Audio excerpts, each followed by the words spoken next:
Андан чыккары Гостройго суроом. Эмне үчүн Антоновка школу бүтпөйт? Кандай дейсиз, укпай калдым. Аян Антоновка мектеби эмне үчүн бүтпөй турат? Сиз аны жакшы элесиз, сот иштери жүрүп атат. Бирок биз ага карабастан комиссиону азыр карап чыгып, калган акчасын чыгарып атабыз. Жакын арада сот иштери бүтсө эле эмдиги жылкыга. Мен аны жакшы билем баарын тең. Аны мага кайра кайталап алачы. Былтыр биз сүйлөшкөнбүз. Кабинеттин төрагасы менен былтыр сүйлөштүр элек. Ошол мурунку жумуштун баарын сыртка чыгарып салып, жаңы тендер ойнотуп, ошону бүтүрөлү дедилер. Алмаз Кузбекович, сизден да сураныч, мен айтып кетейинчи Аян Антоновка боюнча. 176 миллион акчаны салып койгонбуз. 13 жыл болду турат мектеп. Кабинет бизге сөз берди эле. 80% бүткөн мектепти бүтүрүп беребиз деп турду. Эмне үчүн мында бүтпөй калды? Сот иштери болуп атпайбы? Жок, шылтооңордун кереги жок мага. Эмне үчүн бүтпөй турат? Ошону айткылачы. Келген сайын бир шылтоо айтасыңар. Мага негизги нерсесин айтып калчы. Эмне үчүн бүтпөй турат? Элге биз эмне жооп берели? 13 жыл болду турганына. 176 миллион салып койдугар, ошо турат ошол боюнча. Эми бузула баштады. Эмне үчүн бүтпөйт? Жооп берели, эмне үчүн бүтпөйт ал? Кыйкырган кишиники саласыңар, калганын салбайсыңар эмне? Аманкан Батырбекович. Сот иштери бүтсүн. Сот иштери соттолду, сиз билесиз да. Былтыр чечим кабыл албадык белек. Анын бүт барын чыгарабыз. Комитет менен ошол жерге барганбыз. Силердин өкүлдөргө бүт бары барган. Сот иштери бүтсө эле биз бүтүргөнгө аракет кылабыз. Жок, былтыр барганда силер билип жооп бергенсиңер. Мына мурунку соттолуп аткан жумушту чыгарып коебуз. Тендерди ойнокконсуңар. 64 миллионда баасын чыгарганбыз. Жаңы тендер ойноп болсуңар. Мен областта болдум элем, УКИСта. Эч ким катышпай кой деди. Эмне школ салган кийин стипендия табылбай атабы? Жатай кылып атасыңар буну. Максималный аракет кылабыз. Күч органдар. Максималный аракеттин кереги бар. Мен элге эмне деп жооп берем? Ошону айтып калчы. Эмне деп жооп берейин мен?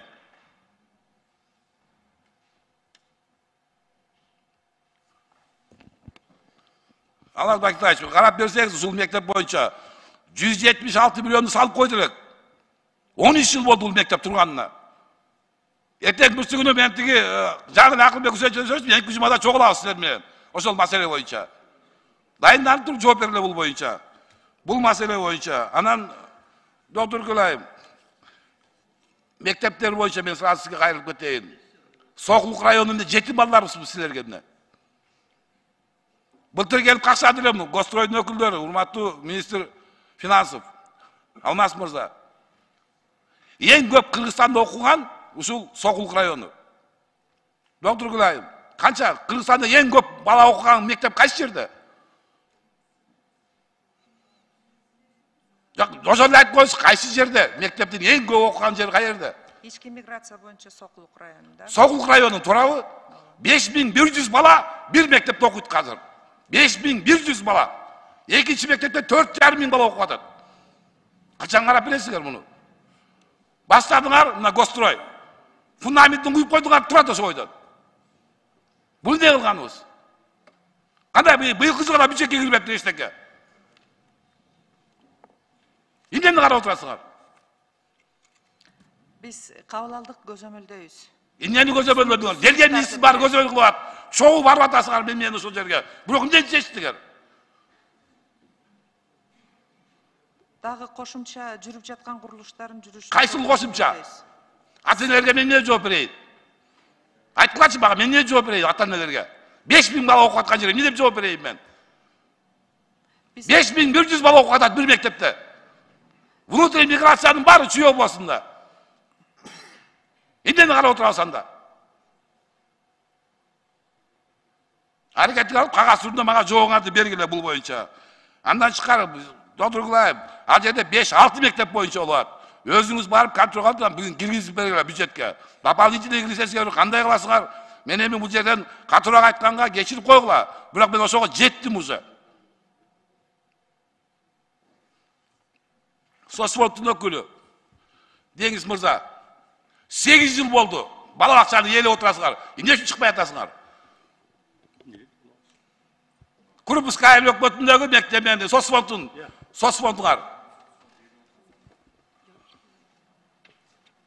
Сокул районунда биз болсо баягы мораторий объявить этти эле. Баягы президенттин указы чыгып, жаңы здание салгангач, башка каположенияга сатып алганга бизгеч ошого өкмөттөн уруксат алдык. Сокул району 24-жылкы бюджетке киргизилди. Соттун чечимине, соттун чечимин сен аткарбайсыңар эмне? Соттун чечимин чыгарып бердилер силерге. Освободить деп туруп ал жерди. 8 жыл болду. 24-жылдын бюджетине киргизилди. Сокулдун центриндеги бала бакчада азыр 500 бала турат. Эмне үчүн соцфондду чыгарбай атасыңар ал жерге бала бакчалы? Ошол бала бакча 350 орунду. Эмне үчүн бул 8 жылдан бери чыкпай турасыңар? Айтканда ачык көрүп мынча миллиард акчабыз бар деп келесиңер. 20-30 миллиард акчабыз бар десеңер соцфонддун. Эмне ушу бир бала бакчадан бир контораңа чыгара албай койдуңарбы? Эмне үчүн сот чечип аткарбай атасыңар? 8 жыл болду. Мен ошол жерде аким болуп иштедим. Ошондо эле сизге келгем мен кайрылып. Контораңарды көчүрүп эле, бир үй аренда калып алып иштете бергиле. Мен сиздин жооп берген жооңузду да берем. Сокулга соцфонд кереги жок болсо кууп чыгып сала деп айткансыз мага ошондо. Анда айткан укугуңар да жок болчу бул жерде. Эмне үчүн 8 жыл болуп чыкпай турасыңар? Айтканчы сот чечимин эмнеге аткарбай атасыңар? 24-жылкы. Жок, эмнеге аткарбай атасыңар сот чечимин 8 жылдан бери? Соцзащита ал жерден чыгып кетти.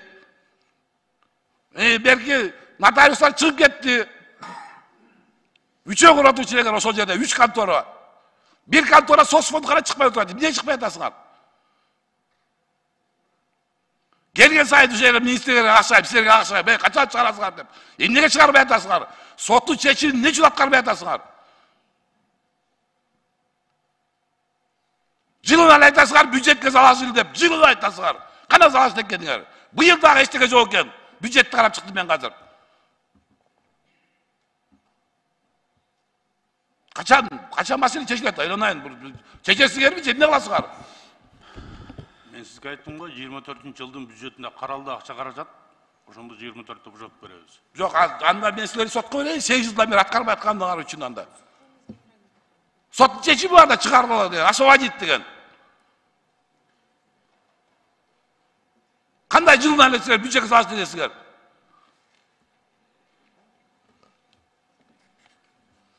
Эми Гостройго дагы бир суроо. Сокул районунун стадиону эмне болду? Стадион? Бюджетке киргиздиңерби быйыл? Быйылкыда жок экен. Урматтуу Эмнеге жок?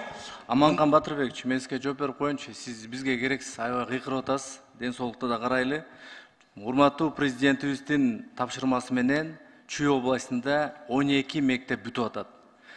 Сокулук районунда мына көрдүңүз 500 орунду Күнтууда бүттү.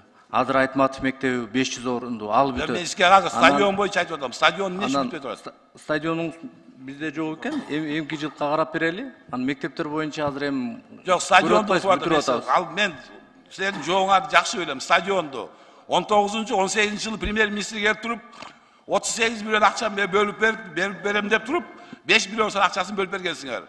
Стадион талкалап салганбыз.